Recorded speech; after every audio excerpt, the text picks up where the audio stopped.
Welcome back to Winning the Battle for Talent, the podcast where our customer service experts discuss people management, reducing attrition, and helping employees thrive. Let's join the conversation.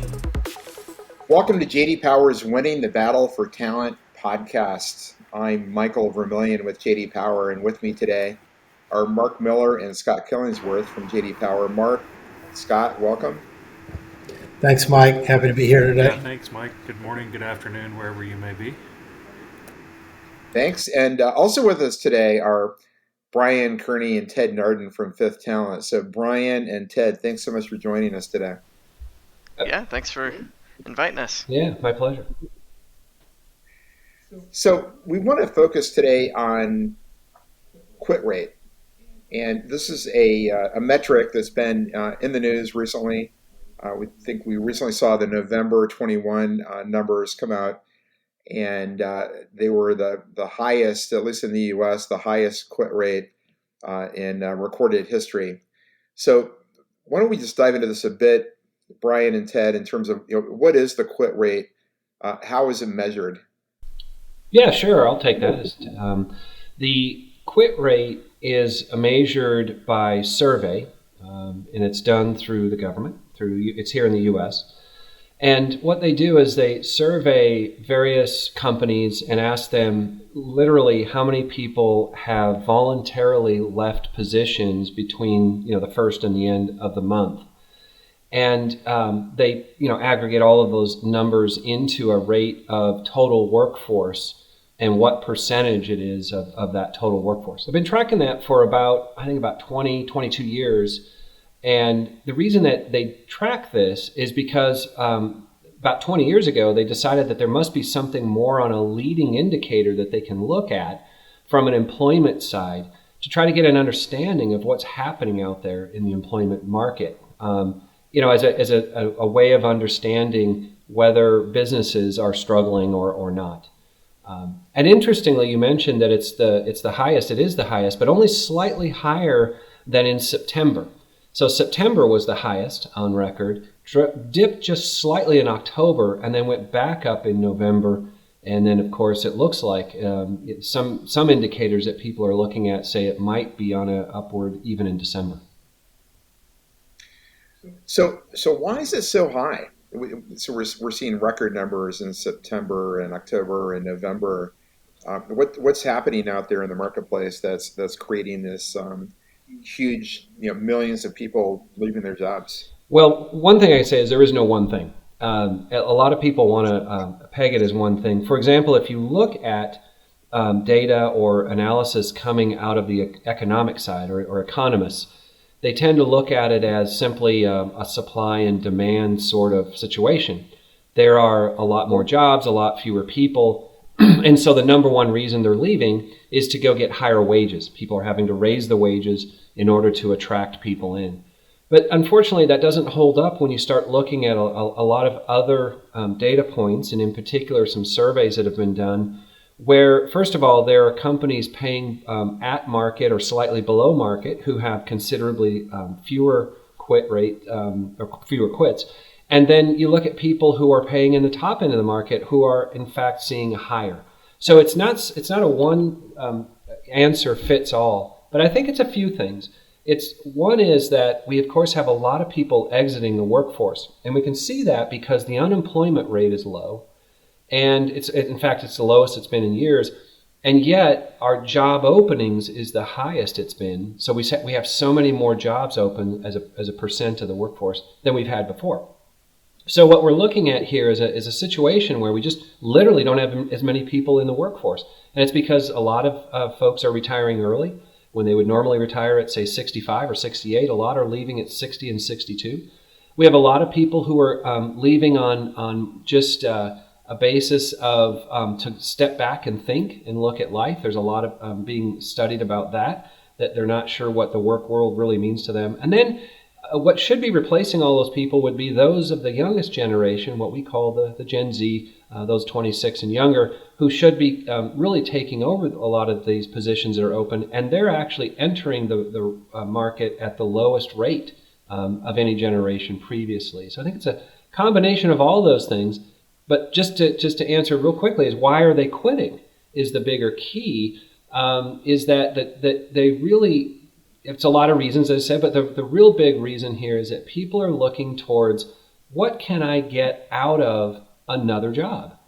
And money might be part of it. But what we're finding is that, in fact, people are telling us in our studies and what we're seeing and looking at the data of clients we work with is that people are more apt to be leaving to find a job that they feel is less stressful and less anxiety involved in it, and thereby makes it what they say as more worthwhile. And it's what they're going is for that overall more worthwhile job that's out there. So based on kind of what we know today and reading the tea leaves, what's kind of the short-term outlook here on the quit rate? Do we expect it to kind of maintain the current level? Is there a potential for it actually accelerating in Q1, or do we expect it to see it kind of fall off a bit here in Q1?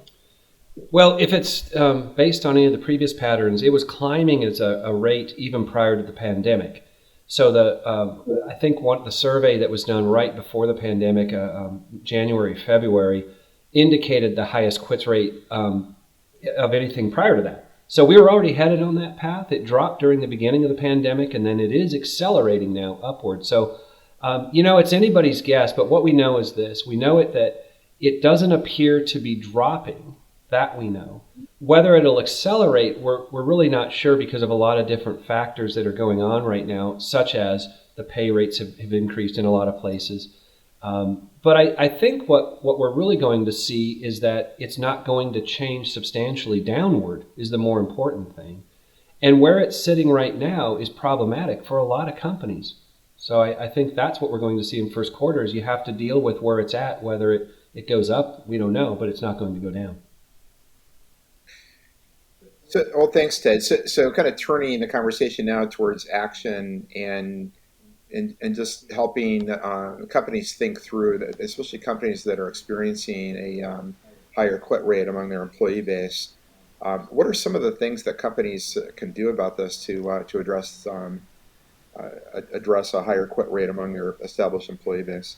Yeah, and I can talk about that a little bit. So I guess the non-economist view is that people are quitting their job because they don't like their job. So what's interesting about that is then how do you get them to like their job?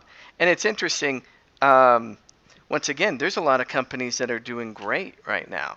And even, those customer-facing employees, which people are really having a hard time keeping, they're doing great and doing great with customers because it comes down to the kind of this employee experience.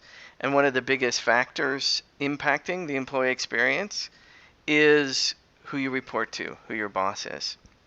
So those companies that are doing well, kind of the winners right now, they have that good culture, and if they are in a remote environment, they figured out how to do that effectively. And once again, it is that supervisor, that boss that is critical. They're now the face of the company when you go remote.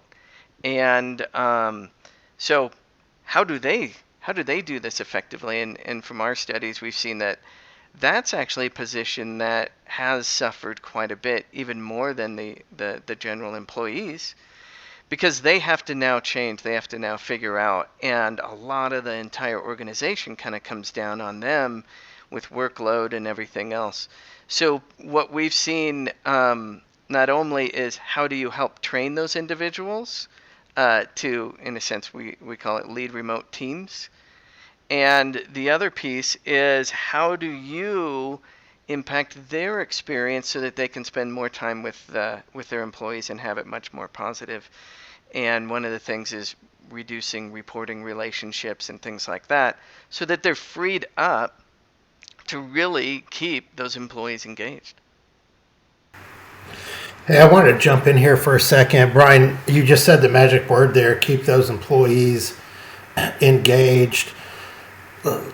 You guys can correct me if I'm wrong, but the leaders are understanding that one way or the other, right now at this moment, there's a cost in essence to be paid. And in many cases, as you know, the data has shown, it's not necessarily direct labor costs in the sense of paying more that yields better results, but it is an investment in that front line. And you know, would you all agree on this call that that means that leadership at the executive level needs to embrace the fact that engagement has it's required to be pushed down, and by definition that requires more effort, energy, and time. And so, you know, top performers are doing things practically like reducing their span of control, right? So that there is that more time. I think you made a reference to that, but I just wanted to push on that a little bit because, you know, folks listening to this podcast are wondering, hey, what are some practical things that we could do?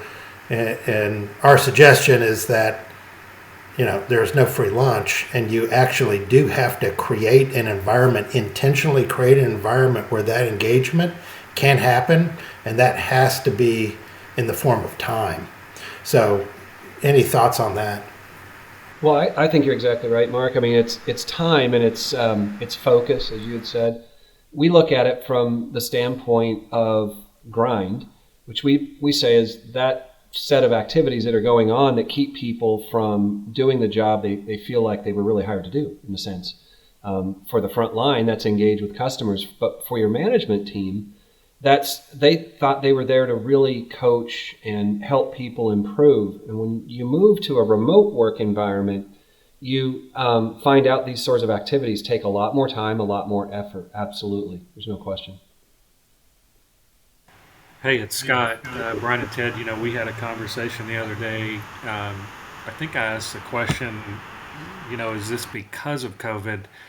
You guys had an interesting answer. You said, hey, this need for someone to like their job, okay, it's kind of plain. That's always been there, but people had other positive interactions when we were in brick and mortar with their coworkers. They had a sense of community, a support group that was there.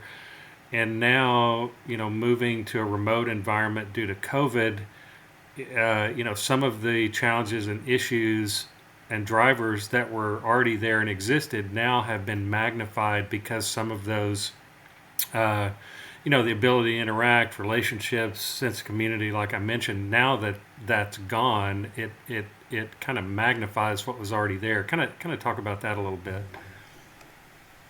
One of the things that happens when somebody is what we call intending to leave, and why we have our intent to quit diagnostic, is that they begin to mull over, what's it going to take for me to switch jobs? And there's a lot of things that come into this. I mean, part of the concepts are around what's called job embeddedness. How embedded am I in this job? And how much stress is it going to cause me to actually change the job? And when they start thinking about that, they start thinking about what sort of connections or embeddedness do I have to this job and how much stress exists. And then they weigh the two. We all do this. Is it going to be worth, say, the increase in wages to also go to now the unknown, where maybe I had spent a year or 2 years or however long with the company, and now I'm starting over, kind of like going from senior to freshman in school. And I've got to learn new people, and I'm no longer the person that was connected to everybody. And that's a real trade-off. We all believe that. But if where they were is more stressful and they don't feel connected, and there isn't all of those things going on that used to be there, then really they ask themselves, is this really worthwhile? And if not, let me see if I can go find something else worthwhile. So I think it's really what you're saying, Scott, is that, you know, people really look at this as, what's the point? You know, why am I working here? And if it's just to drone on every day and not be really connected and be part of a culture and invited into this whole new world, then I might as well go do something else somewhere else. And that's really, I think, what we're seeing in this quits rate. Yeah, and to build on that, what you had before, which kept you a little bit more engaged, is if you were physically kind of like in an office, you had coworkers that you really got to know. and different positive things there that happen in those interactions. And you also had access to other leaders, and you got to even know other leaders and even other managers and things like that. Also, when you got to know other departments and you had support directly from other departments, if you had a problem with your paycheck, you just walk over to finance, or you had a problem with benefits or vacation or whatever it is, you just walk over to HR, and same thing with IT. And now that you're remote, you don't have a very good link to employees, and it might only be text only, and text only that everybody sees, so you're not really having a real conversation, especially anything that's kind of, personal, even professional, because you don't want to ask dumb questions that everybody can see. And we saw that there was a lot of things that people would learn on the job. They would tell us from one of our studies is, hey, now that I don't have somebody sitting next to me who, we have the same job, I can't turn over and ask them dumb questions, or how do you do this, or how do you do that? And that was a lot of the ways that they learned and got better, and even collectively got better at their job. And that's kind of gone away. So you're now left with this main, point of contact is that supervisor. And unfortunately, when they have a problem, even with IT or these other departments, they're still going to their supervisor and saying, what do I do? Who do I contact? What effective companies are doing is having more proactive and different ways of structuring those other departments supporting, the people who are at home. And that's one of the, where people are winning. But once again, this has changed the employee experience. People like it. People really like working at home. That's why we call it a work at home dilemma, because people overwhelmingly want a work at home situation, and including hybrid. They really like that model. But so if you can't bring people back in, how are you going to make this work? And that's what we're saying. There's ways you can extend your culture remotely. Once again, it is the key being that supervisor.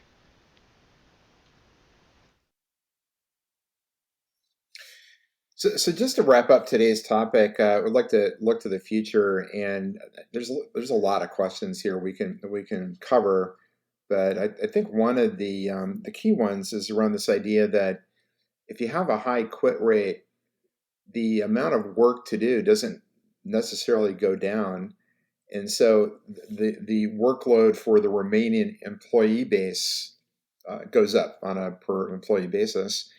So what do we expect to see happen here, just in terms of burnout of the people that don't quit, and trying to cover for the people who do leave, and what are some of the things companies should be thinking about there in terms of measurement and action?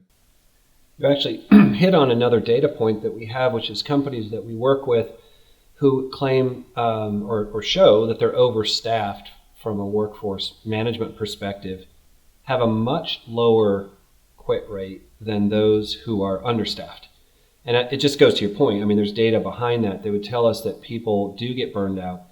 But there are a couple parts to that. The first thing is it's about the culture, because if you believe that you're chipping in and you're working these extra hours or doing whatever the stress is to keep the company going in a rough time, but you really feel a part of that in that energy, then that's not going to be necessarily contributing to burnout. It might actually contribute to a real feeling of accomplishment and more of the meaningfulness of work. So it's really about mitigating that with where are you as a culture, and where do you feel people are in terms of their commitment to the culture and to the teams. And then on the other side is the dark side, if you will, is what you say is people are resentful that other people have quit and that the work has been thrown on them. There's a corollary to this, by the way, which is companies who are beginning to see a lot of burnout are starting to do things like offering people the ability to disconnect from work for a day or two at any point in time, not counting against their leave or any of that kind of thing. And what they're finding is that's great for the person to disconnect, but somebody still has to pick up that work. And so again, even though they're not leaving, now you have somebody who had to pick up the work so somebody else could take a breather. Now when do I get to pick up that time? Because now I need a breather. And so we're seeing a lot of more absenteeism and certainly a lot of other HR related issues associated with this.